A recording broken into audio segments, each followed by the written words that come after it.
Para pemirsa Suyanto.id, ketemu lagi di channel pendidikan Anda, sebuah channel untuk berbagi pengetahuan dan belajar sepanjang hayat. Mudah-mudahan Anda semua selalu sehat walafiat. Jangan lupa dukung kita, klik subscribe, supaya channel ini berada di tempat yang strategis pada sistem YouTube, sehingga bisa diakses banyak orang sebagai konten alternatif dari konten-konten yang menjadi predator pendidikan kita. Nah, kali ini kita akan berbicara mengenai rancangan undang-undang Sikdiknas bersama narasumber kita, Wakil Sekretaris Umum PBPKRI, yaitu Bapak Dudung Abdul Qadir MPD. Kita sapa dulu. Assalamualaikum warahmatullahi wabarakatuh, Pak Dudung. Waalaikumsalam warahmatullahi wabarakatuh. Oke, ya, jadi para pemirsa, inilah pembicaraan kita mengenai usulan bagaimana supaya pembahasan rancangan undang-undang Sikdiknas itu jangan tergesa-gesa. Gimana Pak Dudung? PGRI sikapnya Pak Dudung. Ya, terima kasih, Prof. Bismillahirrahmanirrahim. Assalamualaikum warahmatullahi wabarakatuh. Waalaikumsalam. Terima kasih, Prof. Dan saya ingin menyapa para pecinta dan penggemar dari Suyanto.id. Mudah-mudahan sehat, sukses, dan berkah selalu. Nah, Prof, ini minggu-minggu ini kita disuguhkan oleh sebuah keputusan mungkin dari Kemendikbudristek dan pemerintah tentunya terkait usulan RUU Sikdiknas masuk di prolegnas prioritas. Ya.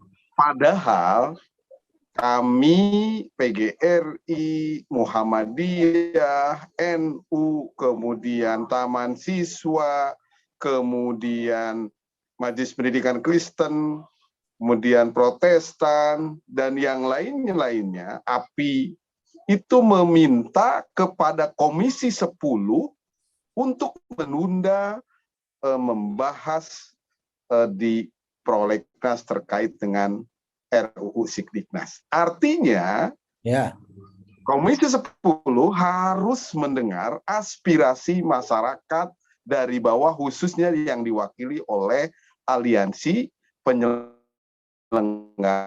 Pendidikan Indonesia.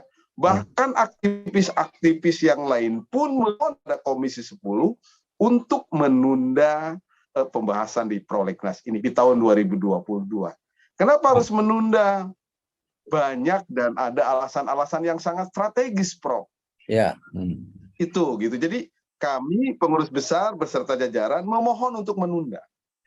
Karena ya tadi Prof sampaikan bahwa sepertinya terlalu tergesa-gesa.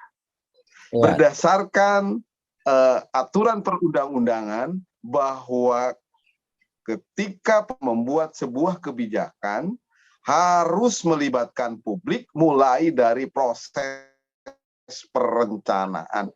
Ini yang harus dilakukan oleh pemerintah terkait dengan ketika kita akan mengusulkan dan akan membahas RUU Sikdiknas. Begitu ya, Prof, awalnya. Ya kan selalu ketika banyak suara-suara, ayo libatkan libatkan masyarakat, FGD dengan masyarakat, itu alasannya kan selalu saja, oh ini baru dalam taraf perencanaan, ya kan, belum perumusan, dan juga nanti masih ada pembahasan, baru ditetapkan dan kemudian diundangkan, masih jauh katanya.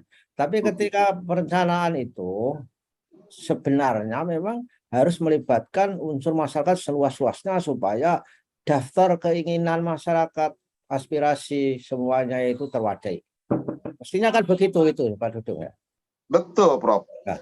Jadi memang pelibatan publik dalam penyusunan ataupun dalam perencanaan sebuah kebijakan itu menjadi prasyarat utama dalam sebuah kebijakan. Itu berdasarkan undang-undang, itu yang pertama. Yang kedua, kita ingin pengurus besar Persatuan Guru Republik Indonesia saat kebijakan ini digulirkan, tidak banyak menimbulkan masalah kalau sejak awal Mhm. PGRI dilibatkan, Muhammadiyah dilibatkan, NU dilibatkan, dan stakeholder pendidikan yang lain diajak untuk diskusi, memberi masukan. Mhm. Dan yang harus kita yakini, Prof, ini harus membuat tim nasional untuk menyusun undang-undang sistem pendidikan nasional. Mhm. Kami bukan berarti tidak mau dengan sebuah perubahan, bukan. Tapi kami ingin perubahan itu berawal dari sebuah kebutuhan besar dari bangsa yang kita cintai ini. Sekali lagi ingin saya sampaikan bahwa pendidikan nasional adalah milik masyarakat Indonesia. Pendidikan nasional milik seluruh stakeholder pendidikan nasional yang semua ketika ingin ada sebuah perubahan, kita pun harus dan memberikan sebuah masukan dan memberikan sebuah konsep terkait dengan reform perubahan dari rancangan undang-undang sistem pendidikan nasional. Yang kami minta sebetulnya, mari kita sama-sama mengkaji, Prof. Ya. Undang-undang sistem pendidikan nasional yang nomor 20 tahun 2003. Secara akademis kita sepakati bersama, kurangnya di mana, lebihnya di mana. Secara akademis Ya. kita berikan masukan. Untuk apa? Untuk proses pendidikan menjadi dasar pendidikan hari ini dan dasar pendidikan di hari-hari yang akan datang. Ya, Dan itu bisa diprediksi secara perencanaan dan konsep pendidikan nasional. Yang kami inginkan bersama teman-teman Aliansi Penyelenggara Pendidikan Indonesia adalah apa? Sebelum menentukan sebuah rumusan RUU Sikdiknas, kita bersama-sama membangun peta jalan pendidikan sampai ke tahun 2045. Itulah yang akan menjadi dasar panduan di dalam RUU Sikdiknas yang kita kembangkan. Begitu, Prof.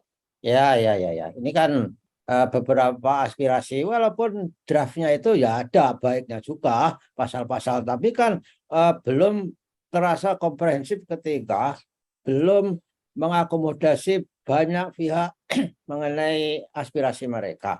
Misalnya saja peran swasta dan juga pesantren, tapi sudah diakomodasi. Kemudian bagaimana guru harus dibina profesionalismenya. Ini saya kira masih banyak hal. Dan juga bagaimana standar harus dibuat oleh lembaga yang mandiri dan sebagainya. Itu kan perlu saya kira mendapat highlight. Dan tentu saja hal-hal yang seperti itu masih banyak lagi tentang pasal-pasal yang harus diakomodasi dari keinginan masyarakat kita itu. Terutama kalau PGRI concern yang paling utama apa, Pak Dudung? Untuk sebetulnya PGRI concern yang ingin kami sampaikan adalah pertama terkait dengan bagaimana di undang-undang RUU ini memberikan sebuah ruang kepada pendidik dan tenaga kependidikan.